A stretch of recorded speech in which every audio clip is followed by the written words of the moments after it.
My name is Hallie Brenner. I'm 29 years old, I work in accounts receivable, and I've always been the kind of person who follows medical instructions exactly because I grew up watching my mom ration prescriptions when money was tight, and I promised myself I'd never treat healthcare like something optional. So when the pharmacy called to confirm my pickup, I didn't panic at first. I thought it was the usual automated courtesy call. Maybe they were out of stock. Maybe insurance needed a prior authorization. Normal, boring problems. But the woman on the phone didn't sound bored. She sounded careful. "Hi, Ms. Brenner," she said. "This is Northside Pharmacy. I'm just confirming, you picked up your medication this morning?" I frowned. "No," I said. "I haven't been there today." There was a pause, and I heard the faint click of a keyboard. "Oh," she said softly.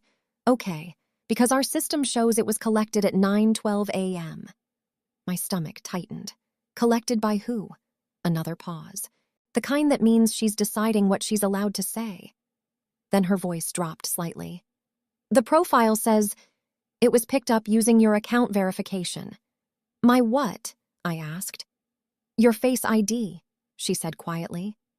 My blood turned cold.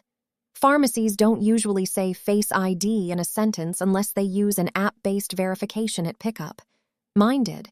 For controlled or high-risk meds, they had a new system. You open the app, it verifies your face, then the cashier releases the bag without a long conversation. Convenience disguised as security. Except now the pharmacist had just told me someone used Face ID on my account. "I didn't," I said, and my voice came out thin. "I wasn't there."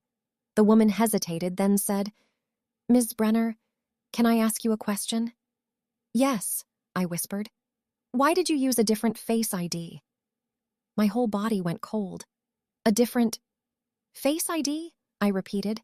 She didn't answer immediately. She lowered her voice further, like she was trying to protect me from being overheard. "It didn't match the face we have on file for your profile photo," she said. "The system flagged it as recognized, but not an exact match." My mouth went dry. "Hold on," I said. "What medication was picked up?" She paused. "Your refill for clonazepam."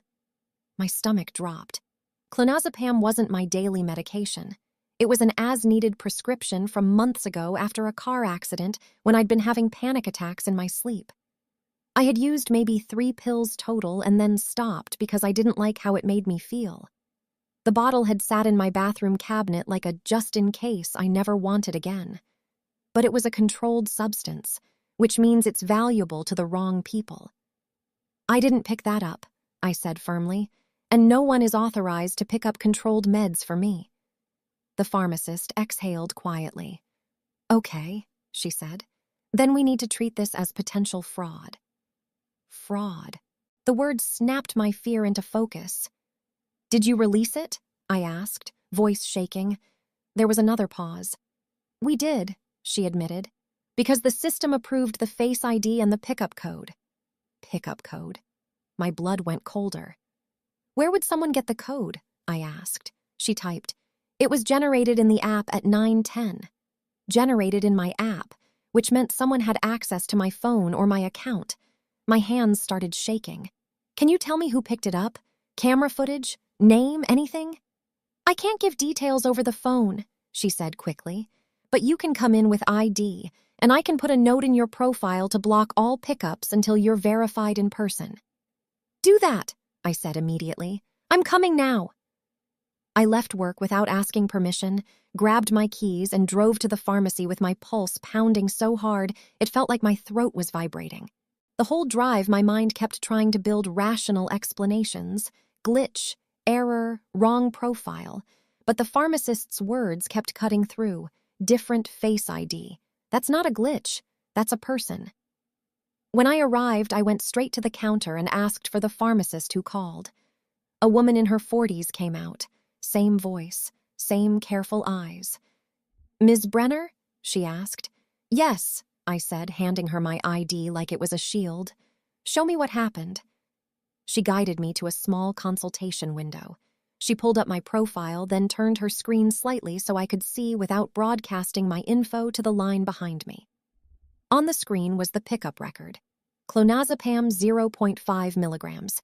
Refill picked up 9:12 a.m. Verification, Face ID plus pickup code, flag Face ID mismatch. I felt dizzy. Can you show me the Face ID photo? I asked. We don't store the actual Face ID image, she said carefully. It's a system verification, not a photo capture. But we do have the in-store camera footage. My throat tightened. Can we look? She hesitated. I can't show you directly without management approval, but I can pull it for law enforcement. Then I'm filing a report, I said. Her eyebrows rose slightly, like she was relieved I was taking it seriously. Okay, I'll print documentation. While she printed, she asked, Do you have anyone who might access your phone? My mouth went dry. There was one person who had been too comfortable with my privacy lately, my roommate, Jenna. We'd been friends since college.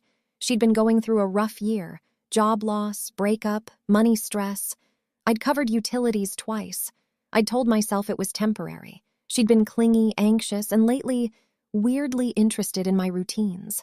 Asking when I'd be home, asking if I'd be working late, asking to borrow my phone when hers died even though she had a charger. 2 nights ago, I'd woken up at 2 a.m. and seen my phone on the nightstand turned the opposite direction than I usually leave it. I'd shrugged it off because sleepy brains don't like paranoia. Now I felt sick. I have a roommate, I said slowly. But I don't think... The pharmacist didn't push. She just nodded and handed me the printout. I'm also going to lock your account, she said.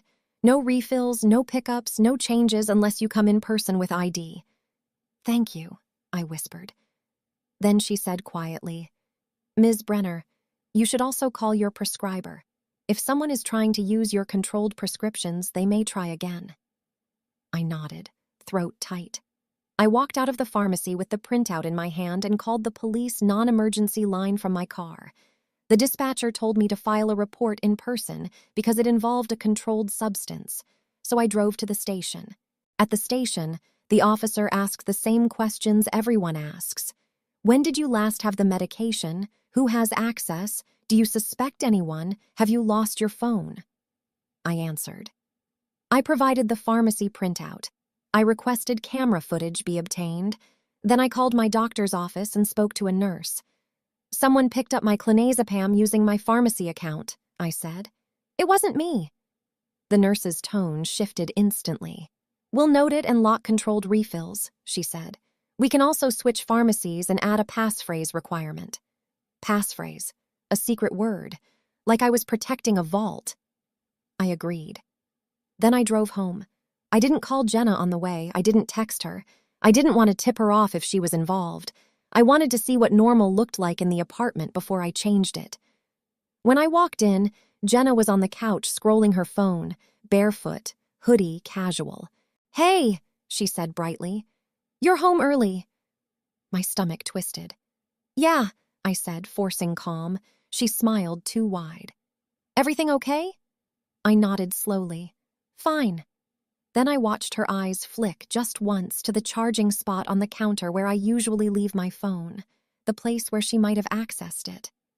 I asked casually, Did you go anywhere this morning? Jenna shrugged. No, just ran to the store. What store? I asked, still casual. Her eyes narrowed slightly. Why? No reason, I said, and my voice stayed flat. Just asking. Jenna laughed. You're weird. Weird. That word was her attempt to make my attention feel irrational. I didn't respond. I walked to my room, shut the door, and checked my phone settings. There it was. Under Face ID, alternate appearance, added. My blood turned to ice. I had never added an alternate appearance. That feature exists for legitimate reasons.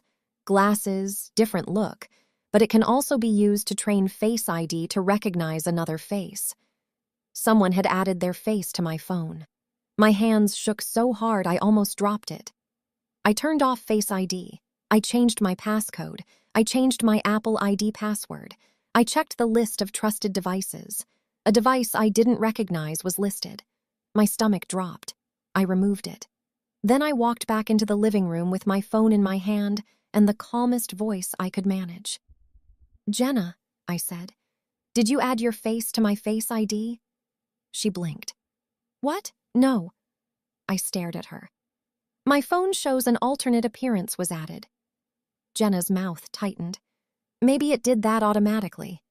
It doesn't, I said quietly, and my controlled prescription was picked up this morning using Face ID on my pharmacy app. Her face changed then. Not guilt exactly, panic disguised as annoyance. You think I stole your meds? She snapped. I'm asking, I said, because the system says someone used a different face. Jenna stood up too fast. That's insane. Why would I do that? I kept my voice level. Because you've been short on money, because you've been acting weird about my phone, because you're the only person in this apartment who could access it. Jenna's eyes filled with tears instantly, like a switch. Wow, she said, voice shaking. You're really going to accuse me after everything I'm going through? There it was, the pivot. Make me the villain for noticing reality. I didn't move. Show me your phone, I said. She froze. Why? She demanded. Because if you didn't pick it up, I said calmly, then you'll have no messages or photos or location pings connected to the pharmacy, and you won't mind showing me. Jenna's face went hard. No, that's my privacy. I nodded once. Okay, I said. Then you need to leave. Her eyes widened. You can't kick me out. I can, I said, and I am. She started yelling then, calling me paranoid, cruel, selfish. She threw in every emotional word she could find, like emotion could erase a settings log. I didn't argue. I walked to my room, grabbed the police report number I'd been given, and came back out. I filed a report, I said. The pharmacy has camera footage. If it wasn't you, then we'll find out. The moment I said camera footage, Jenna's face drained, not in shock, in calculation, because she knew footage exists. She grabbed her purse and stormed into her room, slamming the door. 10 minutes later, she walked out with a duffel bag, eyes red, lips tight. You're ruining my life, she hissed. I held her gaze. You used my Face ID, I said. You did that yourself. She didn't deny it. Not directly. She just said, you don't understand what it's like to need help. Help, that word again. People love to rename theft. She left. 2 days later, the officer called me. They'd reviewed the pharmacy footage. It was Jenna, wearing a baseball cap, head down, moving fast, but the face was still her. She had picked up my medication, signed, and left like it was normal. When confronted, she claimed she was just holding it for me. She claimed she thought it was for anxiety. She claimed she was borrowing it. Borrowing a controlled prescription is not borrowing sugar. The police filed it as fraud and controlled substance diversion. The pharmacy banned her. My doctor flagged my file, and I changed my entire life's approach to convenience security. Because I learned something. Systems don't protect you from people close to you. They protect you from strangers. The people close to you have access, and access is more powerful than any lock if you don't guard it. The pharmacy called to confirm my pickup, then asked why I used a different Face ID. And that's the moment I realized someone had been wearing my identity like a mask, right in my own apartment.